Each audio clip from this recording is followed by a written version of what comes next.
That story, Acceptance is the Answer, that she was reading from, that's one of the best stories in the book, I think. It introduced me to the idea of the magical magnifying mind. It was interesting. That story was originally called Dr. Attic Alcoholic, and a guy directed me to it because of these old hidebound AAs over at the Post Oak Club. I kept talking about cocaine, and they said, you can't talk about that in here. This is about alcohol. And I'd been an alcoholic for years, but it was the cocaine that brought me down and brought me into the meetings.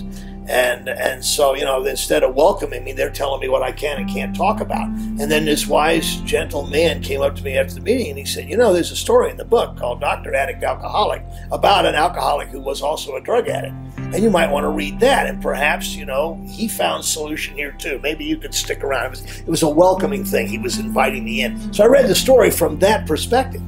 But there's so much more in it. And this idea of my magical magnifying mind, I had to learn how to use my mind and not let it use me. Amen. Good one. And then Eckhart Tolle calls the ego the unexamined mind. That's what we're going to do. We're examining our own mind. We're examining our own patterns of thinking and feeling and acting. That's the essence of steps 4 through 9, especially 4 and 5. But the idea that whatever I focus on, it's like a microscope. Microscope's a very powerful tool. I don't know if you've ever looked through a microscope. You can see all kinds of amazing detail, you know. Depending on the size of the power of the microscope, you can see, you know, electrons, atoms. But the problem with a microscope is that you lose all context because you look at a microscope and what you're looking at, it's very detailed, but it gets huge. And you forget the fact that there's a whole nother world out here. So what would happen is I'd focus on a problem and pour a lot of fear energy into it and then start worrying about solutions for what I'm going to do about this big problem. And I'll tell you what, when I first got here, like everybody else, I had hundreds of problems. I'd made a wreck out of my life. And I had a lot of wreckage to clear away. It was like overwhelming.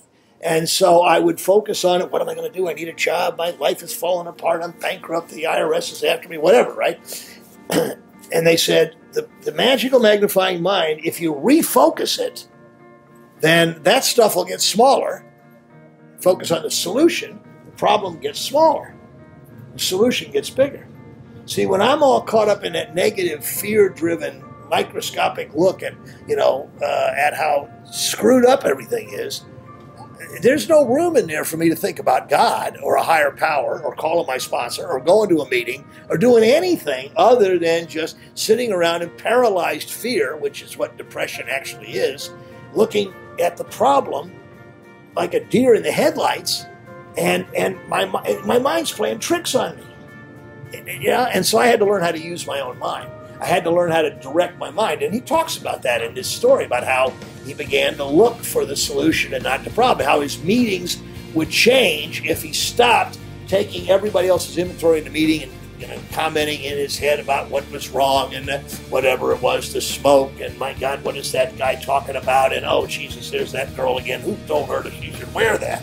You know, that sort of thing. And I got this shit going on in my head, and we're talking about a very powerful solution, but all I'm doing is focusing my magical magnifying mind on the flaws. He said, as soon as I started looking for the stuff that was good and that was working and that I could appreciate, well, the meeting got a lot better. And he talks about how his relationship with his wife totally turned around when he stopped taking her inventory all the time and began to focus on and tell her what he appreciated about her. Well, that made a lot, that helped me. That's some of the best marriage counseling I've ever had. I started appreciating Meryl. I started telling her I love her every chance I get. And I'm going to tell you something, she's changed a bunch too. Because that's what people want to hear. They want to be appreciated. So I learned how to become an appreciator. I try to be generous with my appreciation and stingy with my criticism. And it changes me and it changes the people around me. I didn't hear that. I didn't hear these kinds of ideas and ways to live and think.